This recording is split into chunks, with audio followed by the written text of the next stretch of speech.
Good evening all of you student. आज हम पढ़ेंगे आपके अपने channel math he math bye Anand sir and Piyush sir पे आज देखा जाएगा एडजेक्टिव। एडजेक्टिव को हम हिंदी में कहते हैं विशेषण। तो सबसे पहले जानेंगे कि विशेषण क्या होता है और आइए देखा जाए कि विशेषण क्या होता है। तो एडजेक्टिव को हम हिंदी में कहते हैं विशेषण। तो विशेषण का सबसे पहले हम चर्चा करेंगे इंग्लिश में। इंग्लिश में सबसे पहले चर्चा की जाएगी कि विशेषण क्या होता है। तो an adjective is a word which is used for qualifying और नाउन और प्रोनाउन।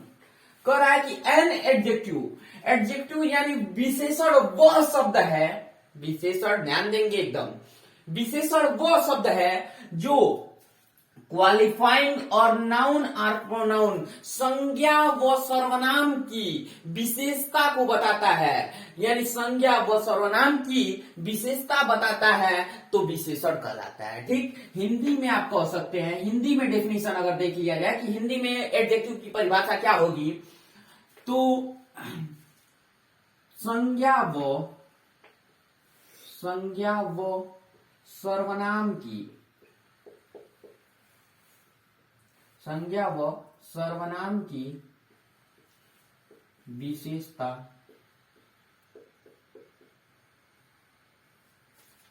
बताता है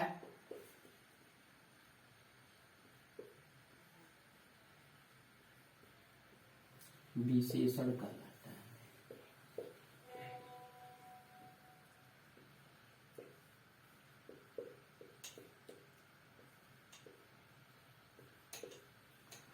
देखिए, संज्ञा व सर्वनाम की विशेषता बताता है वही विशेषण कहलाता है। हिंदी में मतलब इसे भी हिंदी में आप कन्वर्ट कर सकते हैं कि एन एडजेक्टिव यानी विशेषण, इज माने है, ए माने एक, वर्ड माने शब्द, विच माने जो, इज माने है, यूज्ड माने प्रयोग किया जाता फॉर क्वालिफाइंग ए नाउन और प्रोनाउन यानी संज्ञा और सर्वनाम के, यानी संज्ञा व सर्वनाम के स्थान पे प्रयोग किया जाएगा या संज्ञा और सर्वनाम की विशेषता बताएगा वही एडजेक्टिव कहलाएगा। हिंदी में आप कह सकते हैं कि संज्ञा व सर्वनाम की विशेषता बताता है वही विशेषण कहलाता है। और विशेषण के बाद देखा जाएगा क्या, तो अगली हेडिंग है वर्ब। और वर्ब को सबसे अच्छे तरीके से पहचानना जानेंगे, क्योंकि सेंटेंस जब हम पढ़ते हैं ना तो छोटी चीजों को हमेशा हमें मतलब ध्यान देनी चाहिए।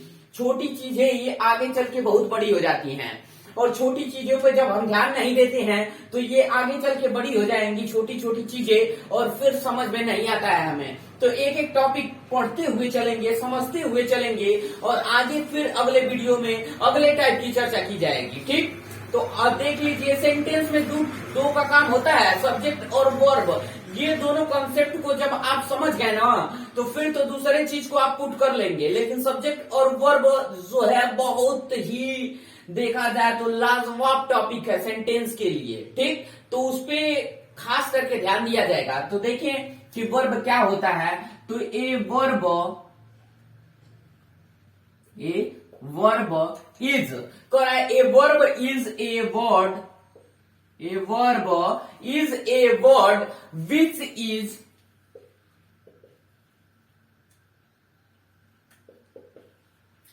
a verb is a word which is used for saying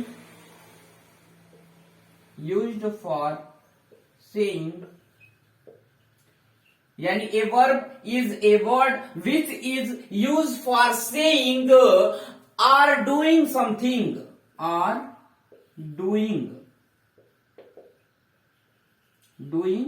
something। ठीक, are doing something. A verb माने एक क्रिया, इज माने है, ए वर्ड माने एक शब्द, विच माने जो, इज माने है, यूज्ड फॉर सेइंग कुछ कहने के लिए, आर डूइंग कुछ करने के लिए, समथिंग कह रहा है कि क्रिया वो है जिससे कुछ कहा जाता है या कुछ किया जाता है। या इसका डेफिनेशन हिंदी में देखा जाए तो कुछ करने या कुछ कहने के लिए काम आने वाले शब्द को क्रिया कहते हैं। कुछ करने,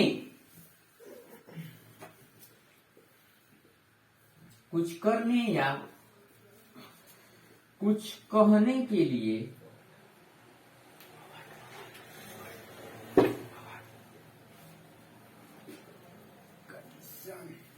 कहने के लिए काम आने वाले शब्द,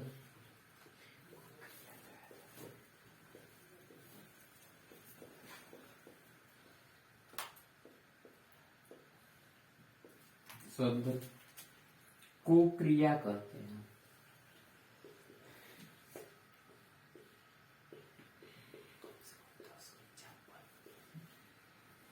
ठीक, कुछ करने या कुछ हम कर रहे हैं या कुछ कह रहे हैं, तो जो मतलब उसमें काम आएगा, जिसके द्वारा हम काम करेंगे, वही वर्ब कहलाता है, क्रिया कहलाता है। और सबसे पहले देखा जाए तो कैसे क्रिया को मतलब पहचाना जाता है। क्रिया को पहचानने का तरीका क्या है कि मतलब सेंटेंस में कोई भी वर्ब दे दे तो वर्ब को कैसे हम पहचान सकते हैं। ठीक, तो देखेंगे कि सबसे पहले वर्ब को कैसे पहचाना जाएगा।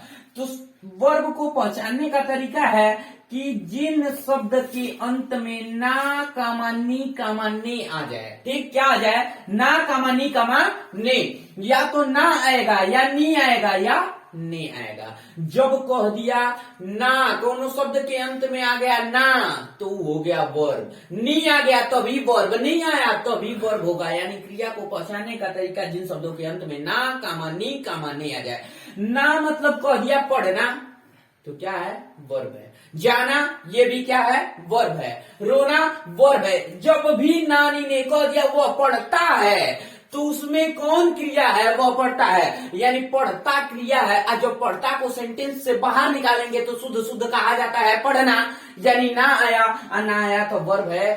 ठीक, अगर कह दिया वह स्कूल में पढ़ने के लिए प्रतिदिन रोता है, ठीक, तो इसमें देखिए वो स्कूल में पढ़ने के लिए, तो पढ़ने में ने आई गया, ये तो वर्ब हो ही करेगा।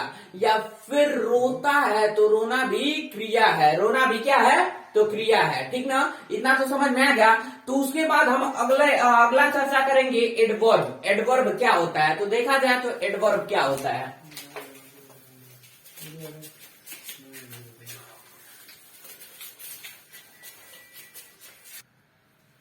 देखिए अगला एडवर्ब। एडवर्ब को हम हिंदी में कहते हैं क्रिया विशेषण। एडवर्ब को क्रिया विशेषण कहा जाता है। ठीक, तो क्रिया विशेषण का डेफिनेशन देखा जाएगा कि क्या होगा। तो क्रिया विशेषण का इंग्लिश में डेफिनेशन देखा जाए, पहले सबसे पहले इंग्लिश में डेफिनेशन देख लिया जाए, फिर उसके बाद हिंदी में तो बताया ही जाएगा। ठीक ना, तो लिखा जाए, देखिए कि एन एडवर्ब क्या होगा। तो an adverb is a word, an adverb is a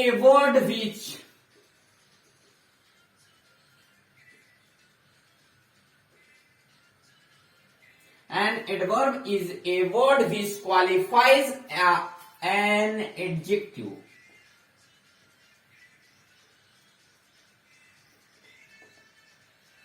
to an adverb.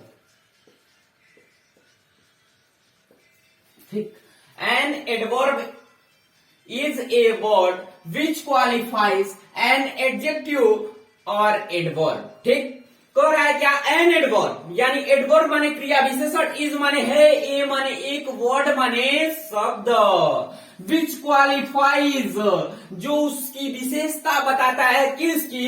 An adjective यानी किसी विशेषण की, किसकी? तो किसी विशेषण की, और एडवर्ब यानी किसी क्रिया विशेषण की। यानी पूरा देखा जाए तो क्रिया विशेषण वह शब्द है जो किसी विशेषण या किसी अन्य क्रिया विशेषण की विशेषता बताता है, तो वही एडवर्ब कहलाता है। ठीक, इतना तो समझ में आ गया होगा। तो हिंदी में डेफिनेशन देख लिया जाए, क्या होगा एडवर्ब का। तो क्रिया विशेषण वह शब्द है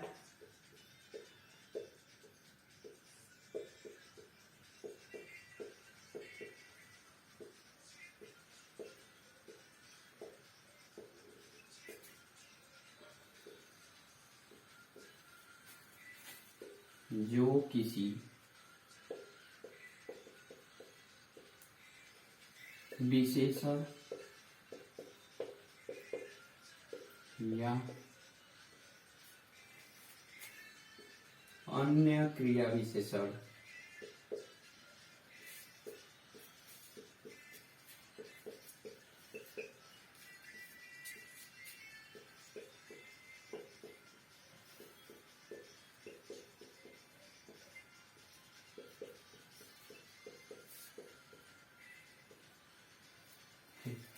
यानी क्रिया विशेषण वह शब्द है जो किसी विशेषण यानी किसी विशेषण की चर्चा की जाएगी या किसी क्रिया विशेषण की चर्चा की जाएगी तो उसी को हम क्या कहेंगे, एडवर्ब या क्रिया विशेषण कहते हैं। ठीक, आगे देखा जाए तो एडवर्ब के बाद आता है प्रीपोजिशन।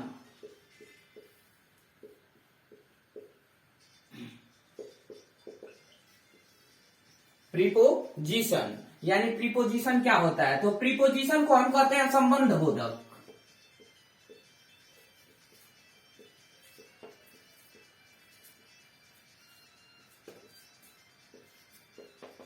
प्रीपोजिशन को क्या कहते हैं, तो संबंध बोधक कहा जाता है। ठीक, तो देखा जाए तो प्रीपोजिशन होता क्या है, तो ए preposition is a word which show relation between two words in a sentence. कह रहा है क्या, ए preposition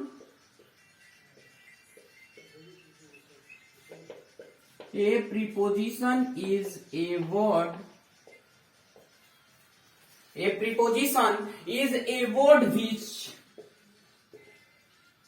is a word which show relation, यानी उसके बीच में संबंध को दिखाता है। क्या दिखाता है, तो संबंध दिखाता है, शो रिलेशन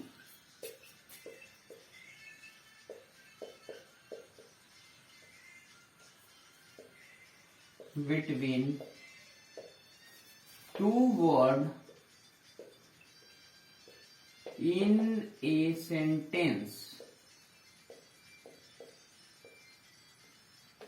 ठीक, ये प्रीपोजिशन यानी संबंध बोधक, इज माने है, ए माने एक, वर्ड माने शब्द, बीच माने जो, सो माने दिखाता है, रिलेशन माने संबंध को, बिटवीन मतलब बीच में, दो वर्ड मतलब दो शब्दों के, इन अ सेंटेंस मतलब वाक्य में। तो है प्रीपोजिशन वह शब्द है जो सेंटेंस में दो वाक्यों के बीच, दो शब्दों के बीच के संबंध को बताता है, वही संबंध बोधक कहलाता है। या शॉर्ट में आप कह सकते हैं कि संबंध बोधक वह शब्द होता है जो वाक्य के दो शब्दों के बीच संबंध बताता है। तो हिंदी में डेफिनेशन देख लिया जाए, संबंध बोधक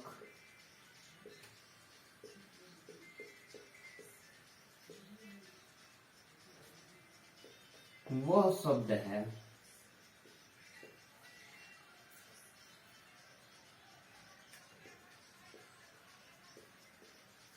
जो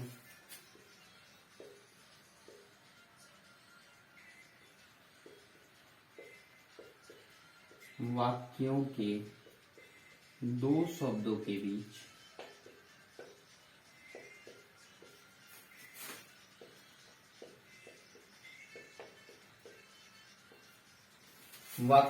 शब्दों के बीच संबंध बताता है।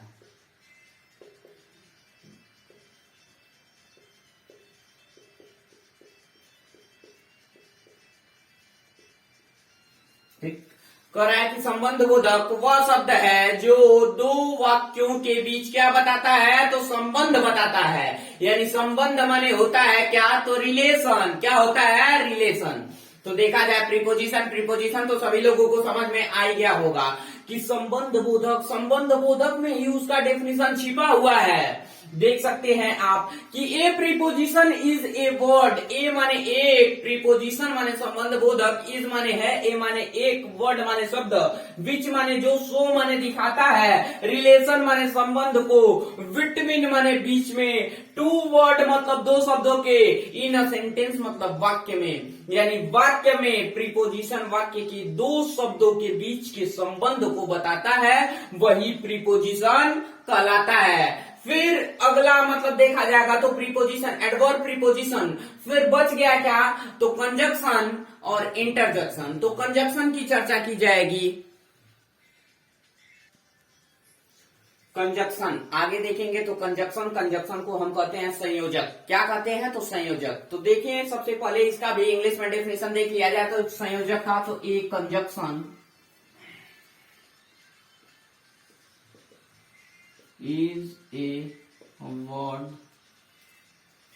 A conjunction is a word which joins two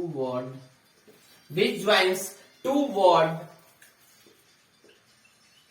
phrases.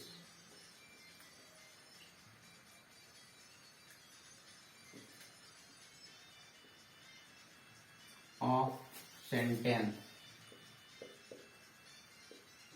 ठीक, करा है क्या? एक कंजक्शन संयोजक वह शब्द है जो विच ज्वाइन यानी जोड़ दिया जाता है। संयोजक वह शब्द है जो शब्दों यानी ज्वाइन वन जोड़ता है टू वर्ड्स दो शब्दों को, फ्रेजेस मतलब मुहावरों को, आप सेंटेंस मतलब वाक्य में, या साथ में आप कह सकते हैं कि वह शब्द संयोजक वह शब्द है जो दो मुहावरों या दो शब्दों या दो वाक्यों को जोड़ता है। ठीक, दो शब्दों मुहावरों या वाक्यों को जोड़ता है तो कंजक्शन कहलाता है। ठीक, संयोजक वह शब्द है, संयोजक वह शब्द है जो दो शब्दों, वाक्यों, मुहावरों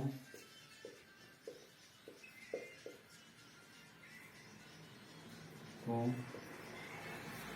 जोड़ता है।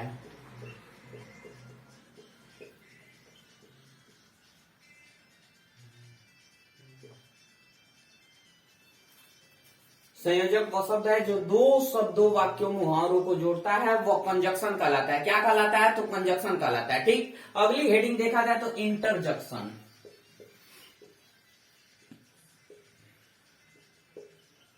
इंटरजक्शन यानी इंटरजक्शन क्या होता है? तो इंटरजक्शन को हम कहते हैं विस्मयादिबोधक या विस्मय बोधक। इसे हिंदी में कहेंगे क्या? तो विस्मय बोधक। और देखेंगे विस्मय बोधक क्या होता है। तो विस्मय बोधक का मतलब होता है कि विस्मय बोधक वह शब्द है, देखिए इंटरजक्शन को हम कहते हैं विस्मय बोधक। और विस्मय बोधक की चर्चा मतलब देखिए विस्मय बोधक होता क्या है। तो ठीक, तो इंटरजक्शन इंग्लिश में देख लें, इंटरजक्शन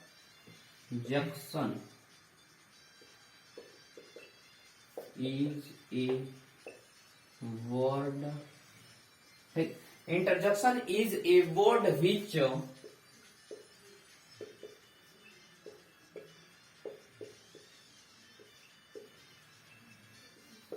expression, interjection is a word which expression used to say something.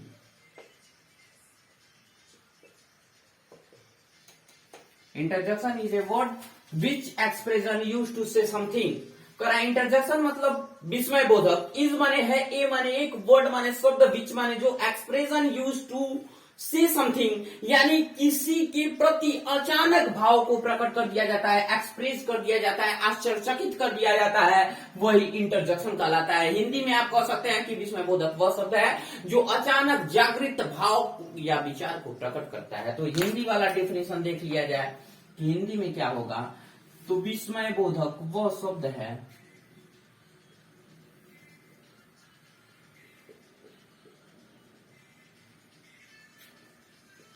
जो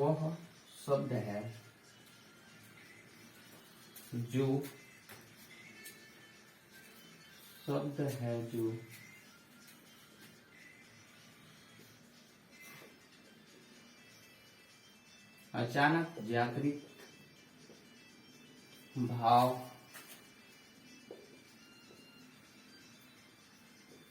विचारों को प्रकट करता है।